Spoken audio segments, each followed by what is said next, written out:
Welcome to the Heart-Led Business Show, where compassion meets commerce and leaders lead with love. Join your host, Tom Jacobs, as he delves into the insightful conversations with visionary business leaders who defy the status quo, putting humanity first and profit second. From heartfelt strategies to inspiring stories, this podcast is your compass in the world of conscious capitalism. So buckle up and let your heart guide your business journey.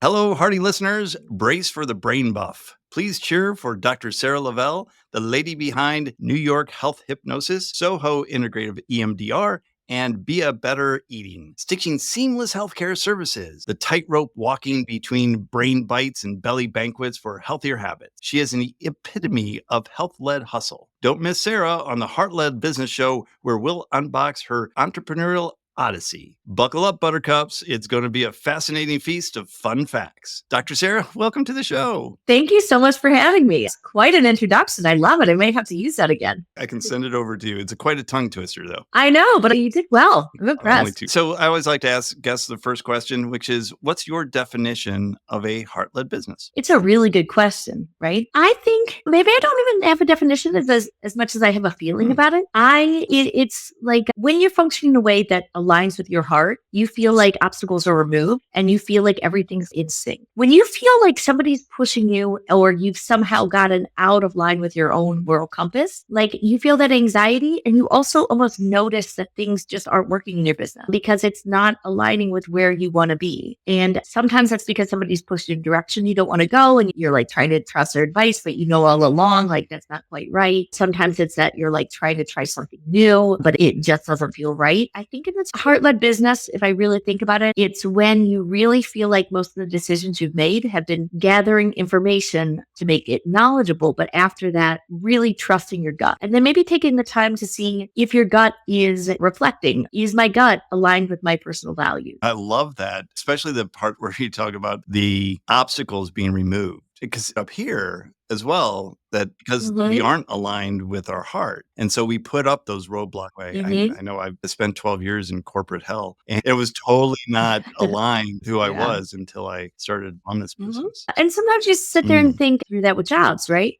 It's the same as relationships. Jobs. Maybe I should just like suck up and continue doing and it doesn't matter. And then when you find yourself in the right position, well, wait a minute, this is how it's supposed to feel. Yeah, awesome. So tell me, what inspired you to start a heart-led business? Well, I think about it because like my story is like, hey, rap for cash. But the reality, that's not what it was. Similarly to you, I started in something that wasn't right for me. I graduated undergrad. I took my one-way U-Haul from New York City. I was like, that's where I thought that's what I was supposed to do. I was very bad at it. I think it's because my heart wasn't in it. I did not like scientifically proving that an advertisement that made women feel self-conscious, yes, I could show you the data on why that's actually a very effective strategy. It doesn't align with my values. Whether or not, same as whether or not it's good. And if I feel like it adds to humanity, right? So when I got out of, I did want to, I remember actually doing this thing where I was like on a beach and closed my eyes and pictured scenarios of what I really wanted to be. And I remember thinking, want to be a therapist. What I want to do, PhD programs, thinking I might not get in. But you talk about what made me start my business. Okay, well, now I know my life goal. Great, I got into a PhD program. Oh, I'm going to live in New York City and go through a PhD program without having any. So I was on the right, but I did need money at that time.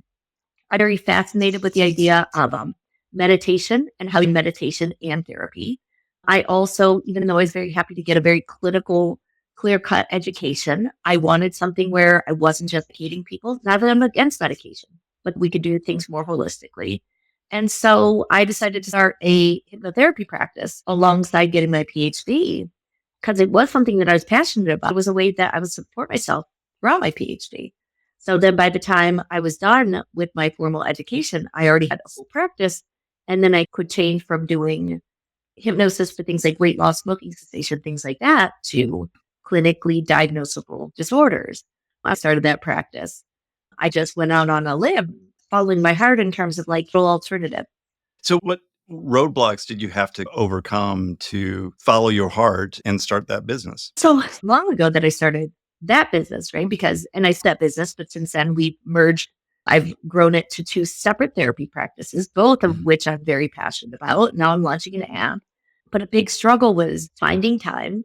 And also I was surrounded by people who could focus on their PhD without needing to struggle so much financially and get as creative that I did. My biggest struggle was, okay, well, how do I make sure that I have enough time to do the internships I need to do and the schooling that I need to do and all the work at this time, be able to pay the bills for the office that I just created, make sure I have enough time to create my website, make sure that I'm good at what I'm doing, making sure that I'm very clear about what I can treat and what I cannot, because I'm not a psychologist at this time. Yes, they'll help you with smoking cessation, but you're also telling me you have depression. That's really interesting. Like, what type of kind of struggles then in terms of just reconciling making money and having a heart-led business did you have to overcome? And what was that Mhm. like for you? What's different? It was up when I wasn't making any money. 'Cause at that point, it was like about survival. I didn't have as many interpersonal conflicts about it. I didn't feel as Mm. uncomfortable being successful because I just wasn't. It's easy to feel like, hey, I could barely pay rent right now. I'm doing what I need to do. But I didn't start having those personal conflicts until I was done with my PhD, growing the business and hiring other people. And then all of a sudden, I wasn't this struggling person who was just trying to make ends meet, make difficult financial decisions, and also charge patients a certain amount. And the struggles for me came about when it's like, okay, these people's salaries. They are great therapists. They deserve to have a great quality of life. They are the best of the best, and I'm proud to have them as colleagues. And yet, people saying you should be offering therapy for free, which I do think there's a lot of places for that. And a lot of times places get assistance to offer therapy, but we are often met with, hey, you shouldn't be charging for this, is seen as like a helping profession. Or everybody who comes in your practice should be on a sliding scale. If they should be charged way less than somebody who doesn't, and just feeling like, okay, well, I have to pay salaries. I want to offer my employees health care. So we can't let everybody be on a sliding scale. We can't take a lot of free therapy patients. We'll have to reserve those slots for people who Mhm. had maybe a change in their finances. Maybe you came to see us and you could afford it, but then at a certain point you lost your job. I would rather reserve those sliding scales for those people than anybody who just can't afford it. That's something that I Yeah. struggled with a lot. I even still struggle with. It's a business at the end of the day, and you rent, you have payroll, you have everything Mhm. that running a business. Why would that service? And I'm sure there's creative ways to offer reasonably priced or sliding scale, like you said, for those that really and are willing to do Mhm. the work necessary Mhm. to help that they have. But then again, it's things can be very difficult. Like Mm. most of our patients do get reimbursed by insurance, and that is a way that it's a lot more affordable. But if charging full price, you have a 15% profit margin. That means you could only slide the scale on average 15% or Yeah. can't afford the bills. So if everybody wants half Yeah. price, you do have to get really creative about it. So we did have set standards of the things we do as well. We take it our responsibility. If anybody calls and there are people who can't afford our services and we're not right, that we will actually search their insurance and try to find somebody for them that does work in network with their insurance. Or we have everybody who's trained to answer the phone, a list of resources, free or sliding bill or places. And we will like even follow up with you and say, were you waiting?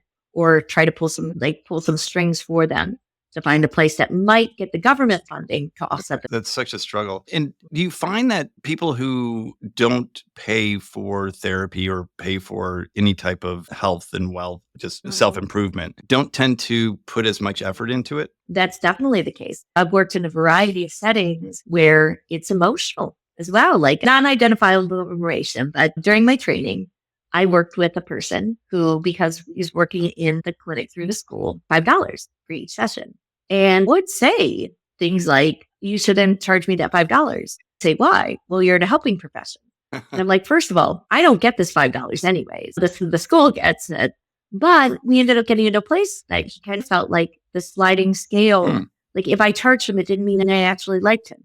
So sometimes the sliding scale isn't even about, it's more like, are you going to make it accept? And it's projection that like, this is only doing this for me.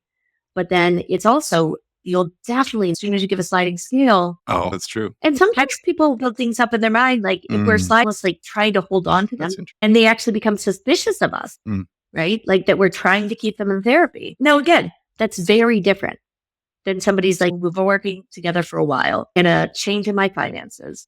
I lost my job. I could no longer afford therapy. Those are the cases that we're always going to say, hey, let's just work with your budget. Let's and I figure think it that out. really is that the crux of leading with your heart and being okay with making a profit in the business.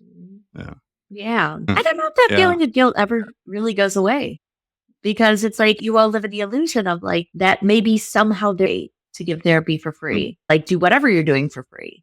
And that you could somehow still live a decent lifestyle inside a decent lifestyle, the quality of life for the quit, right? Tell us a little bit about the different businesses that you have, because you have the three. So what do each of those do and how are they all kind of heart-led and tied together? Yeah. So the practices, we used to be one and the same. Really felt like it was better for patients that we had focuses within one practice. And one was hypnotherapy, which is good, like, which is for certain issues. The other is EMDR, which is really amazing, kind of more specifically for trauma, a number of other things. But we decided to, so it's eye movement. Yes. EMDR. So eye movement. It's a fascinating therapy. I don't do it. My colleagues do, but I've been so blown away by them. Even hearing the stories of somebody who went through the very traumatic physical abuse and now feels like maybe it's because that person or just has all these like secondary issues because of the trauma. We'll then go through EMDR and think, wow, that was just a sick person. It actually didn't mean anything about. And like EMDR is really this like amazing therapy.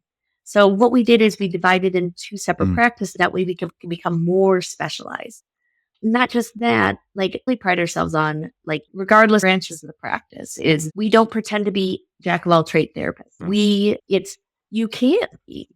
Like I'm an expert in eating disorders, but I can't be an expert in eating disorders and anxiety and depression and bipolar and this and that, because they're spread too thin to have enough specific knowledge for the need you the most, right? So that's something that means a lot to me, is that everybody in the practice is like, hey, this is what I specialize in. And again, sometimes it is telling clients, like, we don't specialize in this. We only practice and consider ourselves experts in. But we have this great referral source and you're looking for this person, I'll connect you to the person that we think is the best for this issue. Those are my therapy practices. The app I'm about to launch is completely different. I'm super excited about this. This is very close to my heart. So after working with eating disorders 17 years, and not just eating disorders, in the way that anybody who struggles with food thinks, right? All these apps make eating disorders or emotional problems with eating worse. Counting calories, restriction, like specific diet coaching, because the problem is that very few people wake up in the morning and are like, man, I just have no idea what to eat. Most people know what they want to eat, but then something happens and they overcome their best judgment. So calorie counting, eating disorders, promotes eating disorders. Calorie counting, all these apps that do it, the 97% drop-off rate. And people would say that the problem with that is that it's not effective. And I think, well, the problem with that is that you have failures. So I think they're worse off. Now, don't get me wrong. There's some people and that do well in it. But I've had many years of experience with people crying in my office feeling like, hey, they helped me and it made me feel worse. So I'm very excited to be launching the app that's not for eating disorders, but under aspects of eating, of everyday going to food for comfort, everyday struggles of maybe I'm not ready to date. I'm feeling anxious right now. Maybe this will make me feel better. And do it all day. Psychologically proven technique that help not make your eating habits better, but heal your food and image. I'm just very proud to be releasing this so that it's going to be at a price point that is going to make it accessible for most people, because I have difference with each of these businesses. I'm the same person with the same heart. And yet when it's technology is going to be accessible and scalable, what it can do. Therapy, either choose a business model where we're like just making all the therapists see like 60 patients a week and charge as little as we can, but get you in and out the door. Or we could actually say, hey, we really focus on being specialists in our field. And because of that, we'll see fewer patients so we can provide more care. but knowing that means that we can't provide as much of a sliding scale. Both Yeah, heart-led. absolutely. Well, the app is ultimately infinitely scalable, which is great. So is there a launch Exactly. date for the app? Within the next few weeks. That being said, when we launch it, we want to do it like a very small amount just to get the data, make sure everything's moving. And then within the next couple of months, we'll be able to Yeah, in at that August, point. but it will most likely be aired in January. So the app will be out. Yeah. What led you specifically to focus in on the transition from corporate work to the heart-led business? It's funny because when I was doing marketing research, I found myself volunteering all the time because I wasn't fulfilled by my everyday life. So was I bad at it and that's why I wasn't fulfilled, or was I not able to give it my time and effort as it was me? So leaving that, and I just randomly applied to graduate. Or did you just burn the bridges and go right into grad school and quit the job? Or did it take some? I quit the job, and at first when I was doing my master's, I actually did real estate on the side. I was like, if I'm going to be in graduate school, so you have to find more flexible jobs that can bring in some money. I couldn't have kept my corporate job and done for sure. graduate what I wanted. So many Instagram influencers, they talk about just burn the bridges, just go right in, follow your passion, follow your heart, and it'll all figure out. And I think your journey is a little bit different because you went to school and did that. But I think the advice of just going all in on your heart's desire and what you believe your purpose is, I think it's really bad advice because one, what if you don't actually like the business part of it, of leading your passion-led business? And two, what if there's no market for it, right? So bridges. Yeah, you burn those bridges. When is there enough ink to be able to support myself and able to lead this? But at the same time, you don't want to get to a point that there's often this in between stage where definitely my situation. I was personal training, working a corporate job, and I would train 5 o'clock in the morning till work time, go to work, train people at lunch sometimes. And it was all consuming until like 9 o'clock, 10 o'clock at night. But I loved, and at one point, then I just decided to quit the job and then go personal training. And what worried me was, well, I'm not going to be able to get a full book of clients. But within a month, I was completely booked with a waiting list because, and I had built enough savings so that I wasn't super stressed all the time for money. So I was able to just do my thing and do it really well and attract clients. Yeah.